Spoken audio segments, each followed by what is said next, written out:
She's been at the centre of controversy for 3 years, but today Andrea Hill left her job as Chief Executive of Suffolk County Council. She'd been on extended leave since Easter following an anonymous whistleblowing complaint. Today the council revealed she'd been cleared of bullying and harassment charges. She's left with a payoff of a year's salary. That's £218,000. Well, in a moment we'll hear from the head of Suffolk County Council, but first this report from Hannah Pettifer. Her goodbyes were as undercover as her time at the council was glaringly high profile. From the depths of an underground car park last Thursday, Andrea Hill left Suffolk County Council for the last time. Today it was revealed she's walked away with a year's pay of £218,000. In stark contrast, speaking 2 years ago, the former chief executive revealed her focus was on saving the council money. In a recession, there's more demand for public services, but there's going to be less public funding to deliver them. How we meet that challenge, now that's the question on everybody's lips.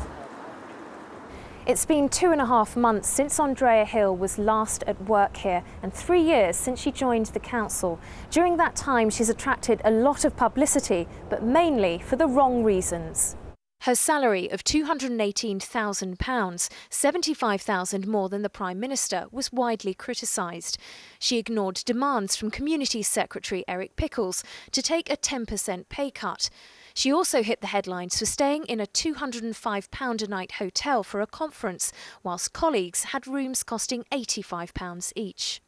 Andrea Hill was suspended after an anonymous whistleblowing complaint following the death of council officer David White. It alleged her domineering management style was akin to bullying and harassment. The subsequent independent investigation found there was no evidence to support these claims. I think there'll be a huge amount of relief amongst the staff and the people of Suffolk at this news. It's been a very unhappy time at the County Council over the last few years. A further investigation into Andrea Hill's expenses concluded some were not the best use of public money, but none were made dishonestly. Against the backdrop of a council trying to make £43 million in savings, those fighting to keep services running are hoping the council's focus will now return to them. They've taken their eye off looking properly at what the situation is across the county, particularly with the libraries, but also with the lollipop ladies and all the other cuts that they've wanted to bring in. But I think they've taken their eye off the ball and they haven't really been concentrating on the issues they should be concentrating on. Opposition parties are calling for a more open process when recruiting Andrea Hill's replacement, a process that may be made all the more difficult after an already tight budget has become even smaller. Hannah Pettifer, Anglia News, Ipswich. So, cleared of wrongdoing, why then was Andrea Hill ousted from her job? It's a question I put to the leader of Suffolk County Council, Mark B, in London a short while ago. Well, clearly we have gone through a quite lengthy investigation, and that started back in April. And there have been various whistleblowing allegations. There were various other aspects of the chief executive's role that were brought into question. All of those have been thoroughly investigated, and we went through a proper process.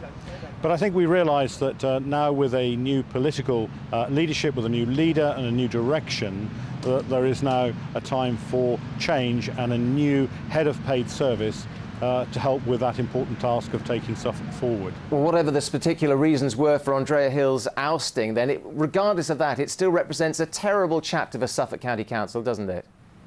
I think the important thing is that we need to move on, and I think that that's very much what I've been trying to do since I took over as leader of the council back in May, because it is important that we take the county forward.